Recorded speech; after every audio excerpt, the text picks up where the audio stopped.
Hi guys, यहाँ पे हम बात करने वाले हैं हाई बीपी में कौन कौन सी मेडिसिन दी जाती है, किस कंडीशन पे कौन सी मेडिसिन दी जाती है, इसके सिम्टम क्या होते हैं, इसमें डाइट प्लान क्या रखना चाहिए, मेन काज क्या होता है हाई बीपी का, उन सब के बारे में इस वीडियो में आज हम आप लोगों को बताने वाले हैं। तो इसमें अगर हम बात करें तो सबसे पहले हाइपरटेंशन की रेंज, क्योंकि हमें रेंज पता होनी चाहिए कि कितना हाइपरटेंशन रेंज होता है, नॉर्मली रेंज कितना होता है, हाई यानी इसमें स्टेज वाइज स्टेज चलते रहते हैं, स्टेज फर्स्ट में कितना होना चाहिए, सेकंड में कितना होना चाहिए, थर्ड स्टेज में और मॉडरेट सीवियर केस में कितना होना चाहिए, उनके सब के बारे में यहाँ पे आपको हम बताएंगे। तो अगर यहाँ पे देखें तो नॉर्मल रेंज जो होती है वो सिस्टोलिक की जो होती है 115 से लेकर 120 तक, वहीं अगर डायस्टोलिक की बात करें तो 75 टू 80 mm/Hg होती है। लो ब्लड प्रेशर केस में अगर सिस्टोलिक जो प्रेशर है वो 90 से नीचे चला गया हो और जो डायस्टोलिक है वो 60 से नीचे चला गया हो तो वहाँ पे उसको लो ब्लड प्रेशर माना जाता है। प्री हाइपरटेंशन स्टेज कब होती है, 120 से लेकर 129 तक, और जो डायस्टोलिक फेज रहेगा वो less than 75। High blood pressure stage first जिसको बोला जाता है हाइपरटेंशन फर्स्ट स्टेज, उसमें जो नॉर्मल रेंज होती है वो होती है 130 टू 139, 80 टू 90 ये होता है diastolic. High blood pressure stage 2 की बात करें तो मोर देन 140 और मोर देन 90 जो होती है वो होती है डायस्टोलिक। हाइपरटेंसिव जो क्राइसिस होती है, इमीडिएट कंसल्ट जिसमें डॉक्टर से तुरंत सलाह लेने की ज़रूरत होती है, वो मोर देन 180 जो होता है वो सिस्टोलिक होना चाहिए और मोर देन 120 जो होना चाहिए वो डायस्टोलिक होनी चाहिए। तो ये होती है नॉर्मल रेंज और बढ़ी हुई रेंज, ये दोनों आप लोगों को समझ में आ गई होगी। अब हम बात करते हैं symptoms of high blood pressure, यानी हाई ब्लड प्रेशर बढ़ने के क्या क्या लक्षण जो है एक व्यक्ति में दिखाई देते हैं।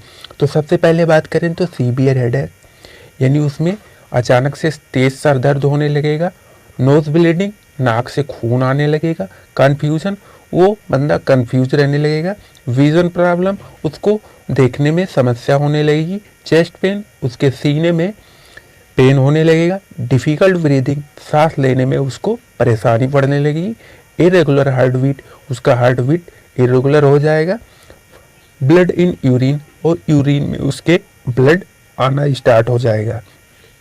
तो ये थे उसके सिम्टम्स जो कि ये हाई ब्लड प्रेशर के मेन लक्षण होते हैं। अगर किसी पेशेंट में ब्लड प्रेशर की समस्या है तो उसमें अगर ऐसे लक्षण दिखाई दे तो आप समझ जाइए कि उसमें जो ब्लड प्रेशर है उसका बढ़ा हुआ है या घटा हुआ है।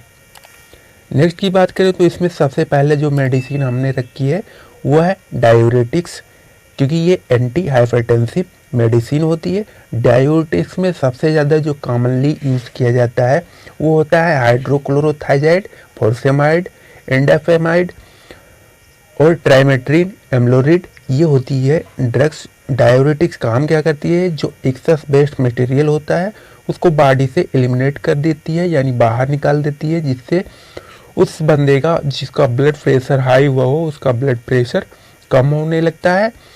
क्योंकि ये कई सबसे ज़्यादा जो यूज की जाती है सीवियर कंडीशन में वो की जाती है फुरसेमाइड, जिसका फेमस ब्रांड नेम है लैसिक्स, वो यूज़ की जाती है हाई बीपी को कंट्रोल करने के लिए। नेक्स्ट की बात करें तो वो है एसी इनहिबिटर, जिसको बोला जाता है एंजियोटेंसिन कन्वर्टिंग एंजाइम। इसमें जो सबसे फेमस अगर हम दवा की बात करें, मेडिसिन की बात करें तो वो है कैप्टोप्रिल, इनहालाप्रिल, लेंसोप्रिल, रैमिप्रिल। ये सारे ड्रग्स जो होते हैं वो हाई बीपी को लो में करते हैं, यानी उसको कम करने में मदद करते हैं।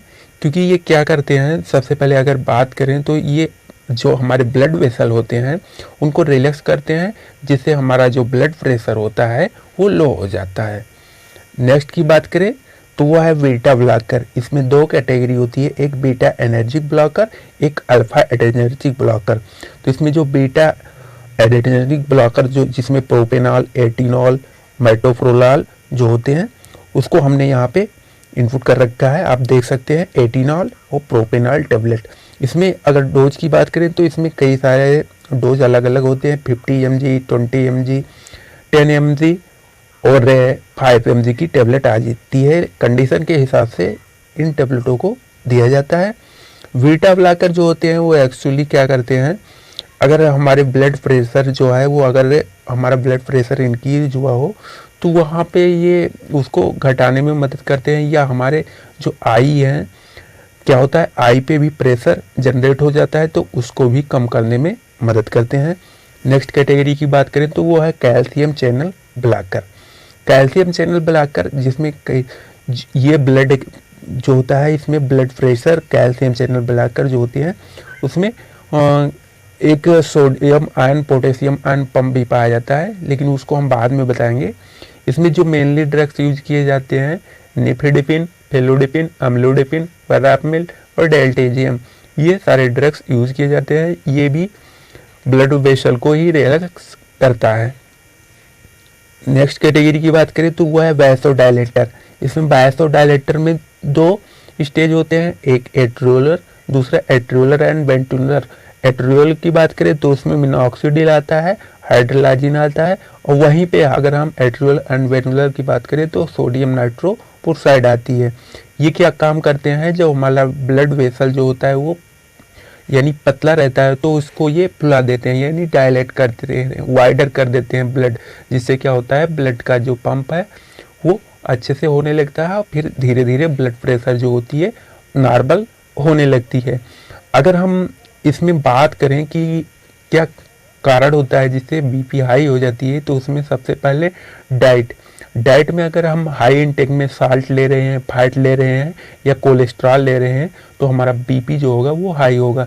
या हमें कोई किडनी रिलेटेड समस्या है या डायबिटिक पेशेंट है या जिनमें कोलेस्ट्रॉल लेवल बढ़ा हुआ है तो उसमें उनका हाई बीपी रहना क्लियर है। तो ये सारी ड्रग्स हमने आपको हाई बीपी के ट्रीटमेंट में यूज करने वाली जितनी भी ड्रग्स थी वो हमने आपको बता दी है। ये सारी ड्रग्स आप प्रिस्क्राइब अगर डॉक्टर के द्वारा प्रिस्क्रिप्शन के द्वारा ही आप लें, क्योंकि इन ड्रग्स से कई सारे साइड इफ़ेक्ट भी होते हैं। दोस्तों हमारा वीडियो कैसा लगा हो, अच्छा लगा हो तो कमेंट ज़रूर करिए, हमारे चैनल को सब्सक्राइब कर लीजिए और हमारे वीडियो को लाइक कर लीजिए। थैंक यू दोस्तों।